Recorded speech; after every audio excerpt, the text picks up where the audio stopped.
بسم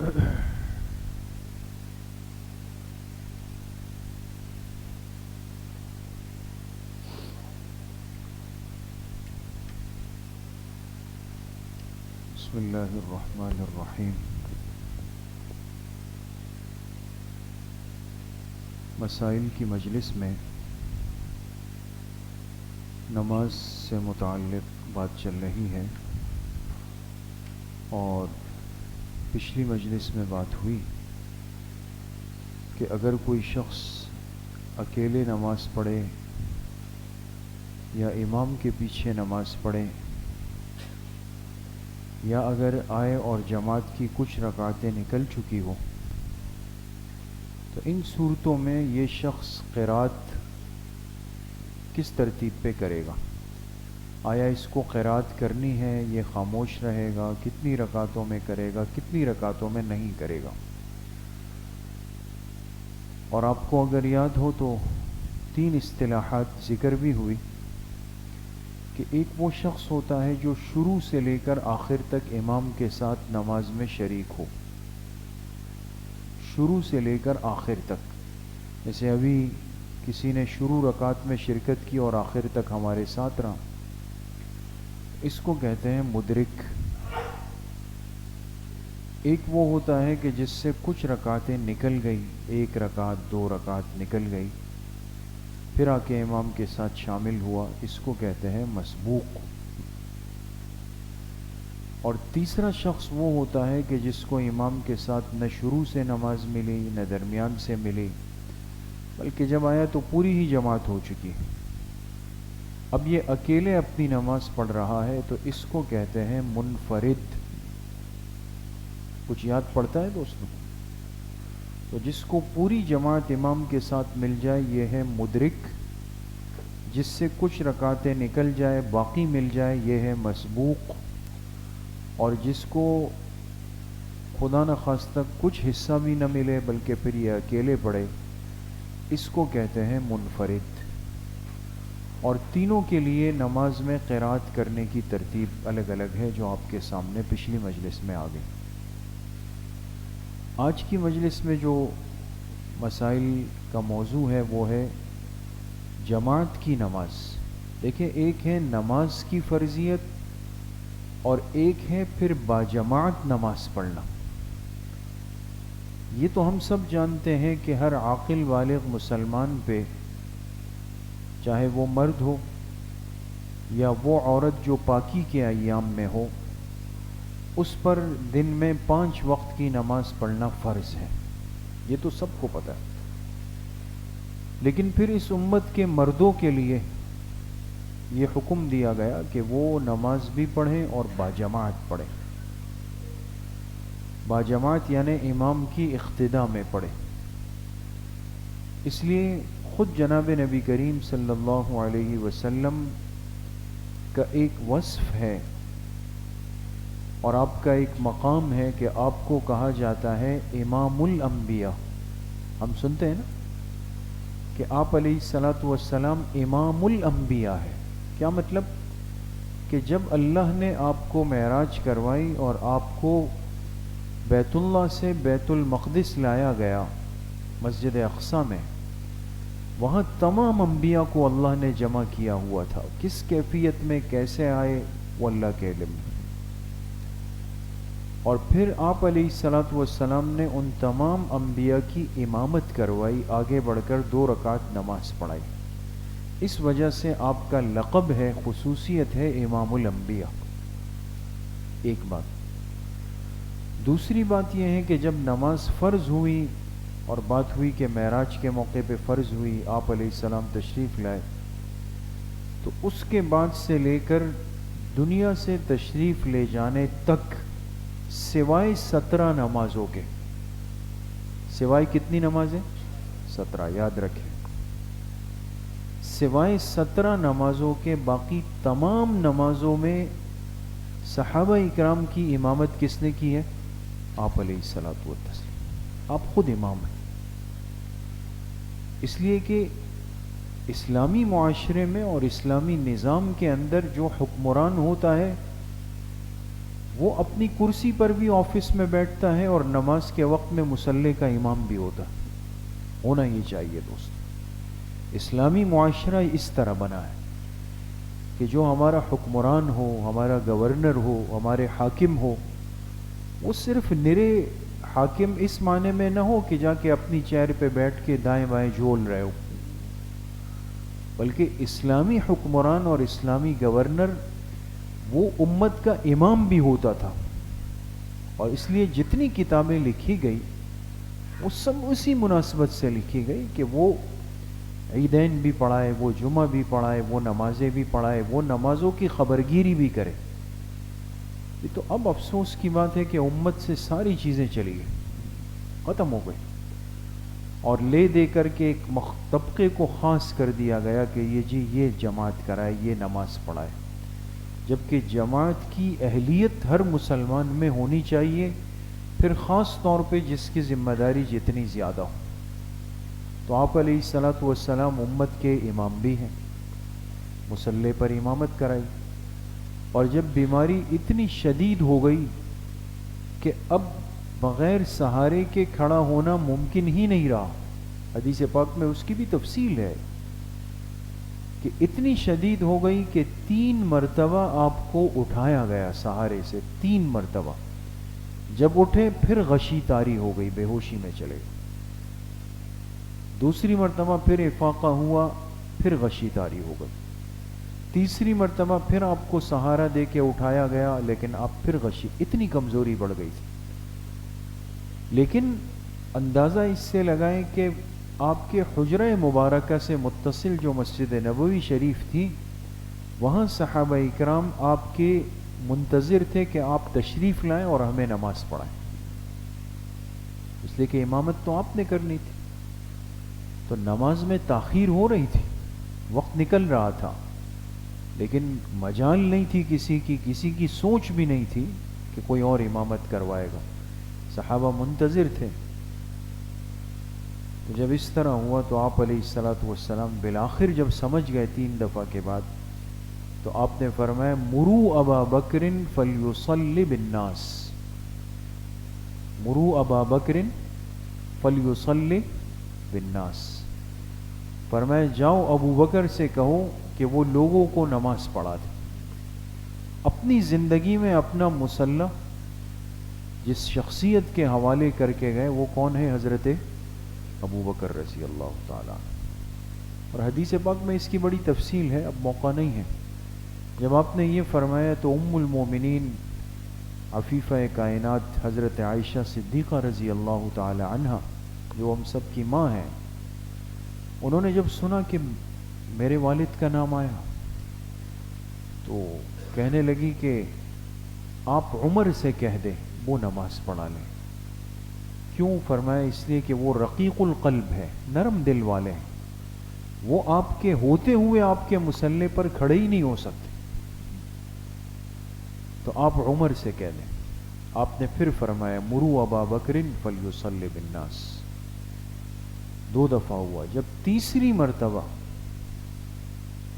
حضرت عائشہ رضی اللہ عنہا نے پھر یہ عذر پیش کیا تو آپ علیہ الصلاۃ والسلام نے یہ تاریخی الفاظ فرمائے، ہر مسلمان کو یاد رکھنے چاہیے. آپ نے فرمایا یأبی اللہ الا ابا بکر، فرمایا اللہ پاک انکار فرما رہے ہیں اس مصلی کے لیے سوائے ابو بکر الا ابا بکر. اتنی بڑی شان والے کہ اللہ انکار فرما رہے ہیں کہ اور کوئی نہیں آ سکتا. اس لیے آپ خلیفہ بلا فصل بھی ہیں. اور میں ساتھیوں سے عرض کرتا ہوں کہ ہم فتنوں کے دور سے گزر رہے ہیں، اس لیے ان تعبیرات کو محفوظ کریں.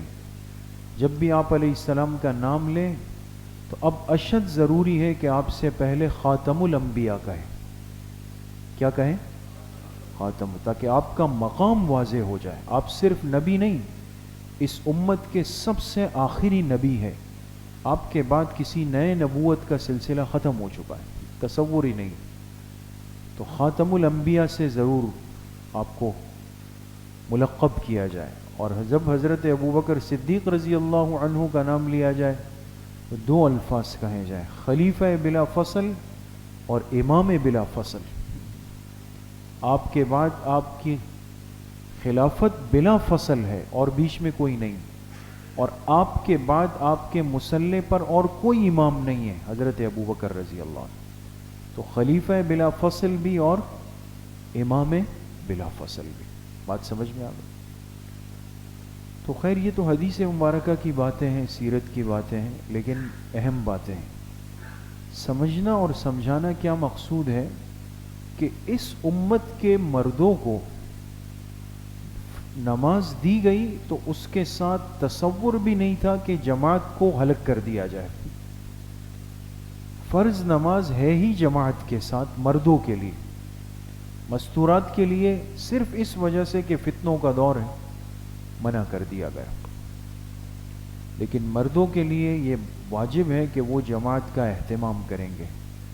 اور آپ علیہ الصلوۃ والسلام نے حدیث مبارکہ میں واضح طور پہ فرمایا کہ صرف 2 عذر ایسے ہیں کہ جس کی وجہ سے ایک مرد کے لیے جماعت معاف ہو جائے گی، صرف 2 عذر۔ صحابہ نے عرض کیا وہ کون سے 2 عذر ہیں؟ آپ نے فرمایا مرض او خوف، یا تو بیماری کی شدت ہو جائے یا خوف کی شدت ہو جائے کہ حالات فتنے بہت زیادہ ہو گئے، جان کا خطرہ پیدا ہو جائے تو انسان کو اجازت ہو جاتی ہے، یا مرض اتنا شدید ہو جائے۔ اس کے علاوہ اس امت کے مردوں کے لیے یہ گنجائش نہیں رکھی گئی۔ تو اس لیے میرے عزیزوں، دوستوں، بزرگوں، ہمیں صرف نماز کا اہتمام نہیں کرنا بلکہ با جماعت نماز کا اہتمام کرنا ہے، اور اس کے لیے انسان پوری کوشش کرے گا۔ جیسے ہر کام کی ایک ترتیب ہوتی ہے نا، انسان کوشش کرتا ہے، نظم بناتا ہے۔ جب 1 سال گزرنے لگتا ہے تو ہر ساتھی کو فکر ہوتی ہے کہ نیا سال آ رہا ہے، سیلری بڑھنی چاہیے، ہے نا؟ تو جب کوئی صورت بن نہیں پاتی تو جو آفس کے سارے ساتھی ہوتے ہیں، کولیگز ہوتے ہیں، وہ آپس میں مل جاتے ہیں، وہ ایک اپلیکیشن لکھتے ہیں، اس پہ سب سگنیچر کرتے ہیں، دستخط کرتے ہیں، اپنے باس کی ٹیبل پہ رکھتے ہیں اور ان سے کہتے ہیں کہ بھئی سال بدل رہا ہے، مہنگائی آپ کے سامنے ہے، اور نظر شفقت فرما دیں اور کچھ برکت میں اضافہ فرما دیں، ہے نا؟ دیکھیں جو چیز سمجھ میں آ رہی ہے اس کے لیے سب مل کے نظم بنا رہے ہیں۔ تو اگر ہم آج یہ عذر، جیسے ہمارے ساتھی کہتے ہیں بھئی آفس میں جو ہے وہ ترتیب بن نہیں پاتی جماعت کی، اس لیے ہم اکیلے اکیلے پڑھ لیتے ہیں، لیکن ایسے ساتھی بھی ہیں اور بالکل ہیں دوستوں کہ جنہوں نے ہمت کی، سب نے مل کر درخواست کی کہ ہم با جماعت نماز کے لیے ہمیں 10 منٹ دیے جائیں، لیکن دیے جائیں، بالکل ان کی درخواستیں منظور ہوتی ہیں، نہ جماعت قائم ہو جاتی ہے۔ فکر کی ضرورت ہے دوستو، انسان جماعت کو بلا عذر کسی صورت بھی ترک نہیں کرے گا، اس کا اہتمام کرے گا۔ گھر کی نماز وہ تو مستورات کے لیے، اس لیے حدیث پاک میں آپ علیہ الصلوۃ والسلام نے کیا فرمایا؟ لا صلاۃ لجار المسجد الا فی المسجد، فرمایا جو شخص مسجد کا پڑوسی ہو، یعنی جہاں تک اذان کی آواز جاتی ہو، فرمایا اس کی نماز ہو ہی نہیں سکتی سوائے مسجد کے، وہ تو مسجد میں آ کے نماز پڑھے گا۔ اس لیے میرے عزیزوں، دوستوں، بزرگوں، بہت ضروری ہے۔ اور پھر یہ حدیث پاک سب ذہن میں رکھیں، اس کا استحضار رکھیں۔ آپ علیہ الصلوۃ والسلام نے فرمایا، صحیح بخاری میں، صحیح مسلم میں روایت ہے، فرمایا تنہا نماز پڑھنے سے اگر جو شخص جماعت سے نماز پڑھے گا تو اس کی نماز 27 گنا اس کا اجر بڑھا دیا جاتا ہے۔ ایک نماز کا 27 گنا اجر بڑھ گیا دوست۔ تو اس لیے انسان چھوڑتے ہوئے ان باتوں کو ذہن میں رکھے کہ میں اس سے محروم ہو رہا ہوں۔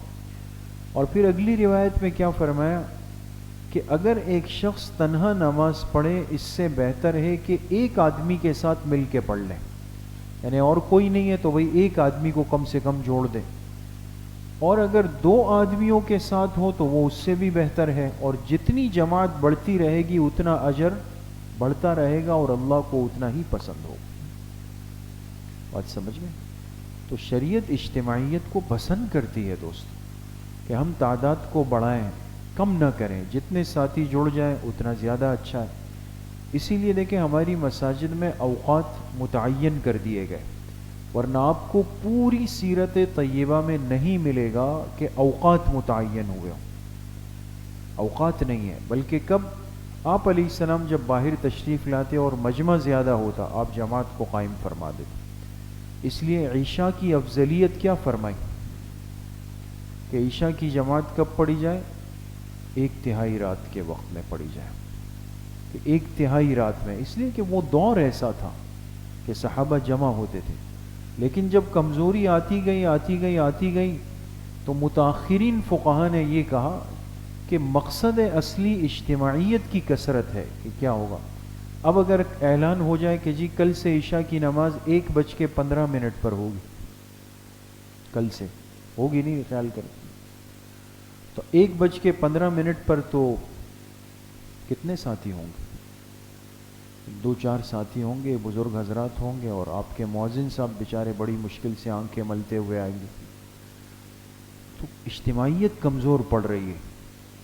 تو اس لیے متاخرین فقہا نے فتویٰ کیا دیا کہ اجتماعیت کب ہوگی؟ جیسے ہی شروع وقت ہو جائے لوگ آ سکتے ہیں، تو لہٰذا پہلے وقت میں اس کو پڑھ لیا جائے. بات سمجھ میں آ گئی؟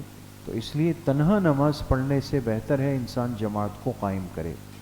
کوئی بھی نہ ملے، گھر کے فرد کو، بچوں کو، مستورات کو لے کر جوڑ دے اپنے ساتھ. البتہ یہ اہتمام اور خیال رکھیں کہ اگر مرد ہے، بچہ ہے، لڑکا ہے اور ایک ہے، تو اس کو امام کہاں کھڑا کرے گا؟ سیدھے ہاتھ کی طرف، بالکل، کہ اس کے پیروں کی انگلیاں اور آپ کے پیر کا ٹخنا یہ برابر ہو جائے، اس طرح وہ اتنا کھڑا ہو جائے. بات سمجھ گئے؟ اگر ایک مقتدی ہے. لیکن اگر مستورات ہے، مثال کے طور پہ شوہر بیوی ہے، یا شوہر ہے، بیوی ہے، بچی ہے، وہ ہے، تو ان کو ساتھ کھڑا نہ کریں، ان کو پیچھے کھڑا کریں. اسی طرح اگر مقتدی 1 سے 2 ہو جائے تو تب بھی ساتھ نہ کھڑا کریں، اب بھی پیچھے صف بنا لی جائے. 2 مقتدیوں سے پیچھے کی صف قائم ہونا شروع ہو جاتی ہے دوستو، اور ایک مقتدی ہو تو کوشش یہ ہو کہ اس کو اپنی دائیں طرف کھڑا کیا جائے. اسی طریقے سے مسلم شریف میں روایت ہے، مدینہ منورہ میں ایک بستی تھی بڑی مشہور، بنو سلمہ، ان کے بڑے واقعات بھی آتے ہیں.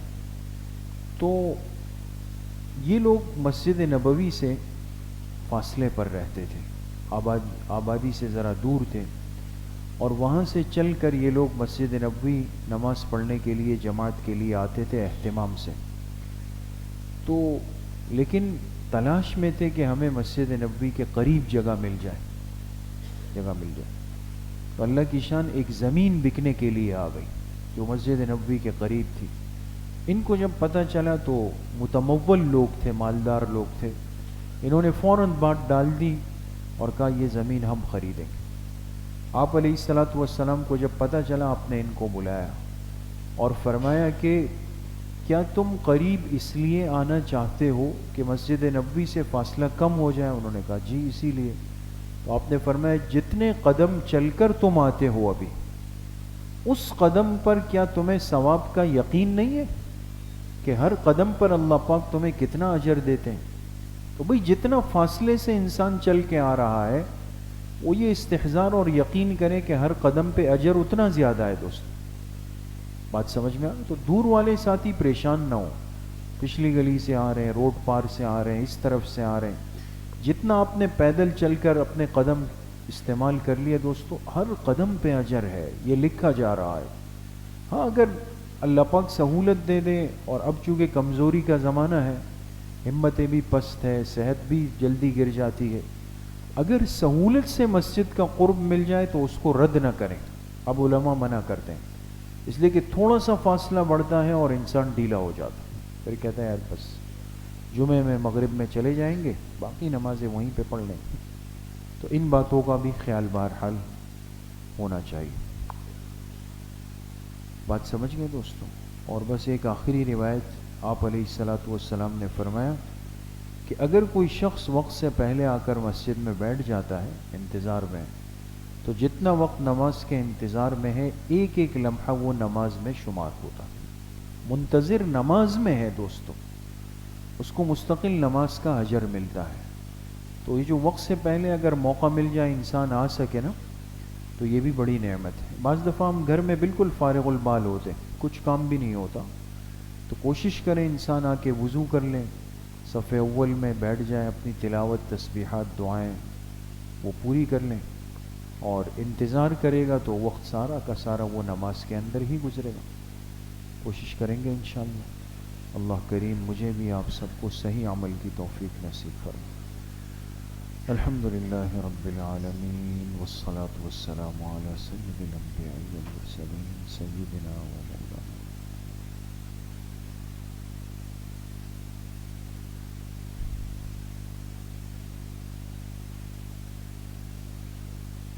وصلی اللہ وسلم علی نبینا محمد وآلہ وصحبہ اجمعین.